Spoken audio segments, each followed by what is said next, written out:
There was a time in my life when I'd wake up every day feeling like I hadn't slept at all.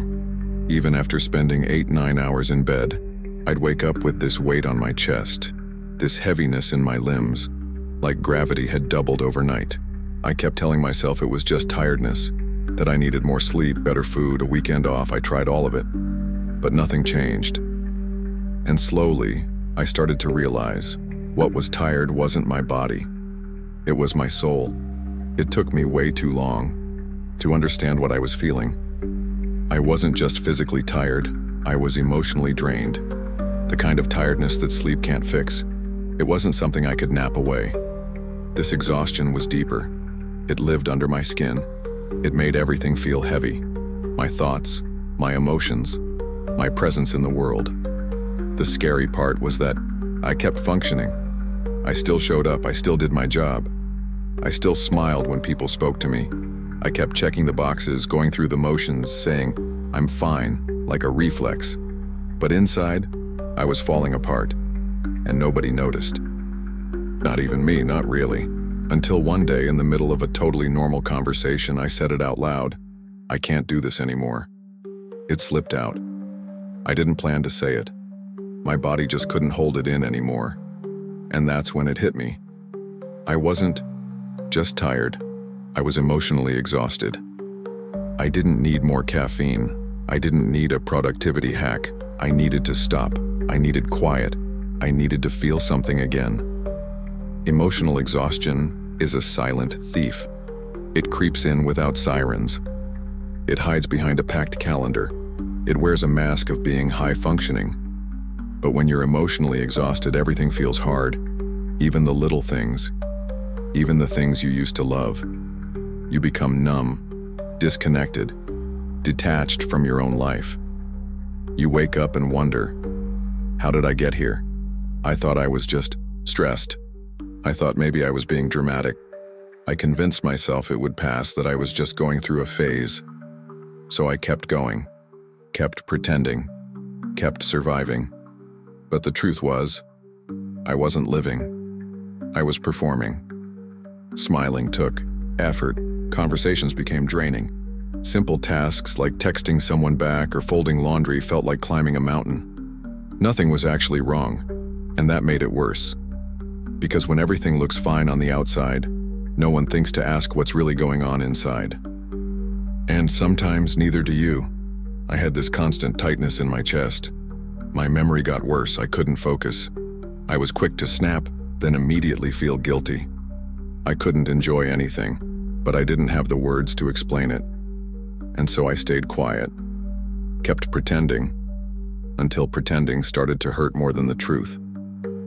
What saved me wasn't a sudden breakthrough. It wasn't some big life event. It was a slow unraveling. I started listening to the anxiety that never left, to the emotional numbness, to the days where I felt like I was underwater. And then, I stopped blaming myself for not handling it better. I realized this wasn't about weakness, it was about weight. I was carrying too much, for too long, and I hadn't put any of it down. So I did the hardest thing I've ever done. I paused. Not just physically, emotionally, mentally. I stopped trying to hold everything together. I let myself fall apart, not in a destructive way, but in an honest way. I let the truth surface. I admitted I was burned out. I admitted I wasn't okay. And for the first time, I didn't apologize for it. That moment, that tiny shift, was the beginning of healing. Healing didn't look like productivity. It looked like stillness. Like saying no more often. Like sitting in silence without trying to fill it. Like going for walks with no destination. Like crying without explaining why. Like allowing myself to feel empty without rushing to refill it. I started unlearning. Unlearning that my worth depended on how much I could do. Unlearning that rest had to be earned. Unlearning that burnout was a badge of honor. And in the space that opened up, I began to breathe again. Slowly, gently, quietly, without guilt. I rebuilt myself not by becoming stronger, but by becoming softer. I stopped asking, how do I fix myself? And started asking, what parts of me need more love? And the truth is, Emotional exhaustion wasn't my enemy. It was my signal, a message from my soul saying, "This isn't working. You're abandoning yourself." And maybe, just maybe, the exhaustion was trying to save. So if you're feeling this way, if your body is working but your heart is tired, if you're doing everything right but feeling everything wrong, if you're starting to feel like life is passing you by while you're stuck in survival mode, then please hear me. You're not lazy. You're not broken. You're not failing. You're tired, emotionally tired, and that matters. Your feelings are valid. Your pain is real, and you deserve rest.